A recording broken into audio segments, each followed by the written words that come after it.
The mockingbird alights on a high perch and starts his jam session. He knows that it's dangerous to make any noise at all when he's out in plain sight, exposed to the cruel eyes of aerial predators. Nevertheless, he heightens the risk by constantly varying the song.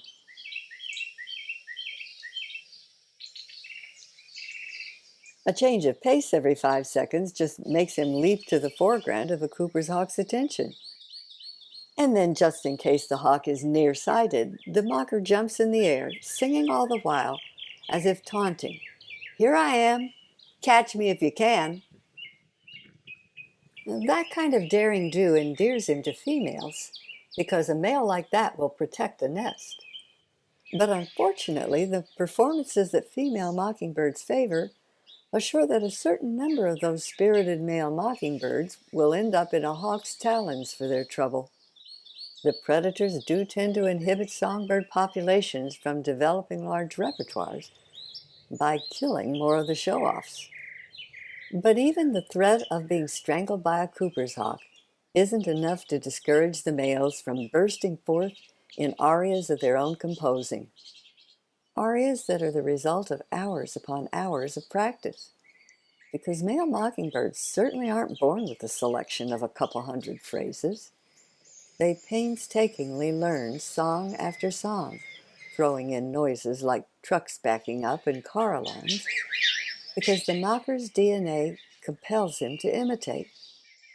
He's like that because his female ancestors preferred mates not just with large repertoires, but with an accurate ear as well.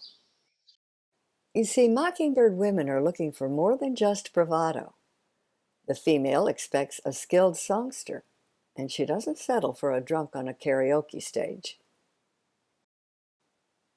It's true, of course, that the mocker's imitations, accurate though they may be, are still only coming out of a mockingbird throat.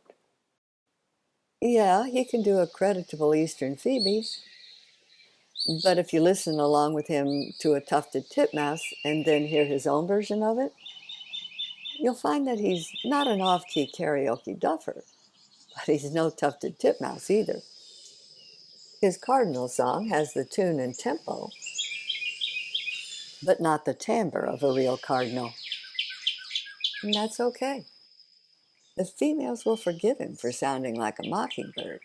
What they won't forgive is sloppy work. Unless the gentleman can offer them accurate renditions, and they've been listening to all the same birds he has, he gets a shrug, followed by an unceremonious departure. Why would they be so picky about his songs?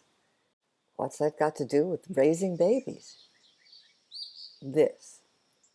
A large, well-rehearsed repertoire demonstrates impressive brain power as well as a commitment to a complex task. And doesn't every prospective mother value a man who has shown he will stay the course? Consider, too, that it's one thing to hear a tune in your head and quite another to accurately sing it. The mockingbird has the vocal control to mimic everything from chainsaws to his own predators, plus the mental agility to arrange all those phrases in dozens of different combos. He belts out 15 to 20 snatches of song a minute for minutes on end and with gusto. When he's courting, he'll sing most of the day. Such vocal gymnastics take physical stamina, another trait females want.